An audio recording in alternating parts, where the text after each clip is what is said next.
All right guys, so welcome to JE academy by Acumen. मेरा नाम है doctor Umashankar Tripathi. Guys, आज की इस वीडियो में हम बात करने वाले हैं एनएफएल रिक्रूटमेंट की। नेशनल फर्टिलाइजर लिमिटेड, जो कि एक पब्लिक सेक्टर अंडरटेकिंग कंपनी है, इसमें डिप्लोमा होल्डर्स के लिए एक अच्छी सैलरी स्केल पे रिक्रूटमेंट आया। तो आज की इस वीडियो में हम इस रिक्रूटमेंट नोटिस को डिस्कस करेंगे। क्या रिक्रूटमेंट है, क्या एलिजिबिलिटी क्राइटेरिया है, कौन कौन सी ब्रांचेस एलिजिबल है, सिलेक्शन प्रोसेस क्या है, फॉर्म भरने की डेट्स वगैरह क्या है, सैलरी क्या मिलती है, एनएफएल के कौन कौन से सेंटर्स में वैकेंसीज हैं। आज की इस वीडियो में हम ये सब कुछ डिस्कस करने वाले हैं, लेकिन ये वीडियो आपको पूरा देखना है। देखिए, डिप्लोमा होल्डर्स के लिए जो भी जूनियर इंजीनियर लेवल की वैकेंसीज आती हैं, उसमें कोई इंटरव्यू नहीं होता है। तो ये एग्जाम अगर आप एनएफएल का देंगे तो ये एग्जाम आपका ऑफलाइन एग्जामिनेशन है, मतलब ऑनलाइन एग्जामिनेशन नहीं है। इसमें आपको एक ओएमआर शीट होगी, जैसे पुराने पहले रिक्रूटमेंट हुआ करते थे। मोस्टली हमारे टाइम पे क्या होता था, एक क्वेश्चन पेपर होता था, एक ओएमआर शीट होती थी, उसमें आपको गोले भरने होते थे। तो सेम वे में एनएफएल आपका एग्जाम कंडक्ट कराएगी, और डिप्लोमा की लेवल पे किसी भी state government, central government, public sector undertaking, कहीं पर भी जब रिक्रूटमेंट आता है तो उसमें कभी भी कोई इंटरव्यू नहीं होता है। तो जस्ट आपको रिटन एग्जाम क्वालिफाई करना है और आप एनएफएल में नौकरी प्राप्त कर लेंगे। ठीक है, सैलरी की अगर बात करूँ तो स्टार्टिंग सैलरी इसकी लगभग 56,000 से 60,000 के बीच में आपकी बैठेगी, क्योंकि ये 23,000 टू 56,000 का स्केल का जॉब है। तो चलिए चलते हैं, जरा रिक्रूटमेंट नोटिस को ठीक से समझते हैं एनएफएल का, और जो भी इंपॉर्टेंट डिटेल्स है उनके ऊपर चर्चा कर लेते हैं। सो गाइस, आप अपनी स्क्रीन पे देख पा रहे हैं national fertilizer limited, government of India undertaking का वैकेंसी का ऑफिशियल नोटिफिकेशन। ये नोटिफिकेशन आया था 9 अक्टूबर 2024 को। सो थोड़ा सा हम लेट है ये वीडियो बनाने में, उसके लिए आई एम रियली सॉरी। सो यहाँ पे आप देख रहे हैं junior engineer assistant grade 2, junior engineering assistant grade 2। सो सैलरी पैकेज सबका ग्रेड पे सबका सेम है, 23,000 टू 56,500।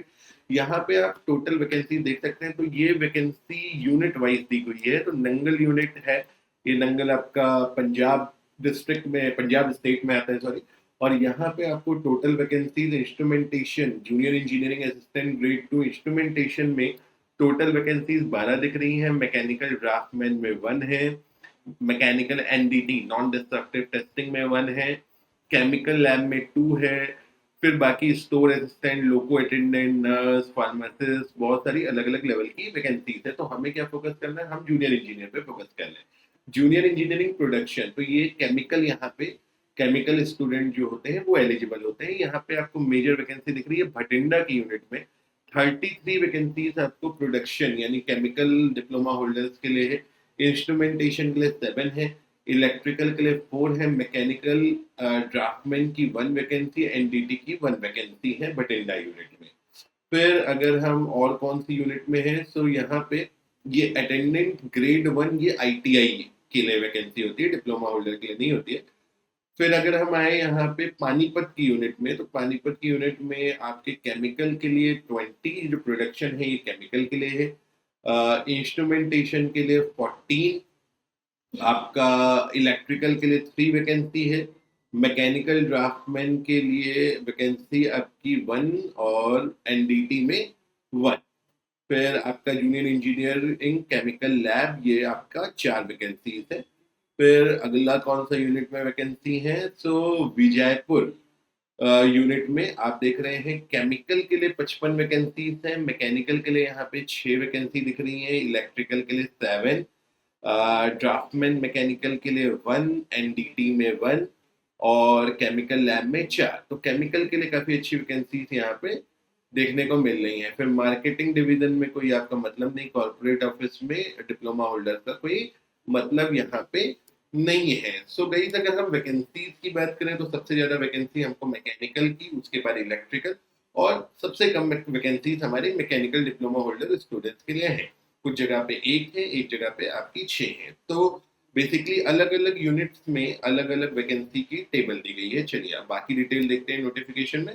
तो यहाँ पे देखिए आगे एलिजिबिलिटी लिखी हुई है, ये मैंने आपको ऑलरेडी बता दिया। देखिए प्रोडक्शन में कौन, डिप्लोमा इन केमिकल इंजीनियरिंग, तो केमिकल इंजीनियरिंग डिप्लोमा होल्डर्स यहाँ पे एलिजिबल है। मैकेनिकल में 3 साल का डिप्लोमा अगर आपके पास है तो आप असिस्टेंट ग्रेड 2 भर सकते हैं मैकेनिकल में।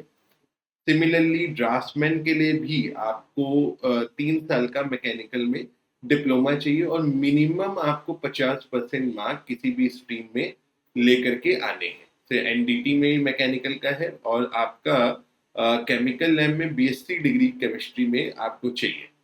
ठीक है। सो बेसिकली अगर आपके मिनिमम 50% मार्क है, बाकी ये आईटीआई वगैरह के लिए आपको दिया गया है। तो कट ऑफ डेट और एज लिमिट की बात कर लेते हैं, तो एज लिमिट आपकी 30 साल है। आपकी एज लिमिट मतलब अपर एज लिमिट आपकी 30 साल है। और आपका जो है कट ऑफ डेट मतलब बेसिकली आपकी जो डिग्री वगैरह है वो 30 सितंबर 2024 तक डिप्लोमा वगैरह जो है आपका कंप्लीट होना चाहिए। ठीक है। कोई भी एक्सपीरियंस आपको यहाँ पे नहीं माना गया है और 200 रुपये एग्जाम भरने की आपकी फीस है। कैसे भरना है, ऑनलाइन प्रोसेस है। 9 तारीख से 9 अक्टूबर से आपका फॉर्म ओपन हो गया था। 8 नवंबर तक आप इस फॉर्म को अप्लाई कर सकते हैं। ठीक है। और इसके अलावा ये सारी डिटेल आपको दी गई है यहाँ पे। अगर आप फॉर्म भरना चाहें तो एनएफएल की वेबसाइट पे जाकर के इस नोटिफिकेशन को डाउनलोड कर लीजिए और कौन कौन सी चीजें आपको जमा करनी है यहाँ पे वो सब आपको यहाँ पे बताया गया है। फिर आपका प्रोसेस देख लीजिए। सिलेक्शन प्रोसेस में क्या है, ऑफलाइन ओएमआर बेस्ड एग्जामिनेशन, इसमें सब वही डिटेल लिखी हुई है जो मैंने आपको बताई। सो ओएमआर फॉर्म मतलब ओएमआर टाइप का आपका एग्जामिनेशन होगा। आपका ऑनलाइन एग्जामिनेशन नहीं है। ओएमआर शीट मिलेगी, मतलब एक हार्ड कॉपी में आपको एक क्वेश्चन पेपर दिया जाएगा और एक ओएमआर की आंसर शीट दी जाएगी जिसमें आपको करेक्ट ऑप्शन भरने पड़ेंगे। एग्जाम कहाँ कहाँ टेंटेटिवली होगा, रांची, लखनऊ, चंडीगढ़, रायपुर, दिल्ली, नोएडा, बेंगलुरु, भोपाल, अहमदाबाद, हैदराबाद, कोलकाता, जम्मू, यानी लगभग मेन जो आपकी बड़ी सिटीज है वहां पे आपका एग्जामिनेशन सेंटर यहाँ पे रहेगा। सिलेक्शन होने के लिए कोई इंटरव्यू की यहाँ पे रिक्वायरमेंट नहीं है, ये आपको यहाँ पे लिखा गया है। और इसके अलावा कोई खास बात यहाँ पे, तो जनरली ये सब आपको इंस्ट्रक्शन दिए गए हैं कि किस तरीके से आपको करें। इंपॉर्टेंट डेट यहाँ पे देख लीजिए। इंपॉर्टेंट डेट आपकी क्या है, 8 नवंबर तक आप फॉर्म को फिलअप कर सकते हैं। So guys, national fertilizer limited की वैकेंसी की आज की वीडियो में हमने बात की। कोई भी इंटरव्यू नहीं है, आपको एक अच्छा पब्लिक सेक्टर अंडरटेकिंग है। हालांकि वैकेंसी बहुत ज्यादा नहीं है केमिकल के लिए, लेकिन अच्छी वैकेंसी है। केमिकल में डिप्लोमा होल्डर्स जो भी स्टूडेंट है उनको जरूर भरना चाहिए, थोड़ा कंपटीशन भी कम रहता है। जो मैकेनिकल इलेक्ट्रिकल स्टूडेंट्स हैं उनके लिए वैकेंसी रिलेटिवली कम है।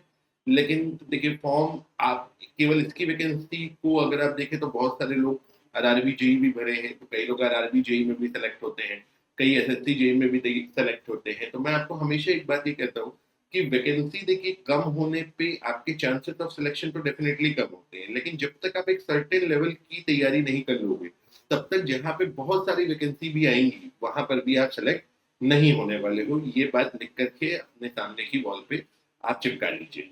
ठीक है। सो गाइस, आज के इस वीडियो में एनएफएल के रिक्रूटमेंट नोटिस की हमने डिस्कशन किया, उसकी बात की, सब एलिजिबिलिटी वगैरह की बात की। आई होप आप लोगों को वीडियो इन्फॉर्मेटिव लगा होगा। सो चैनल को जरूर सब्सक्राइब करिएगा। So with this, thank you very much and have a good day.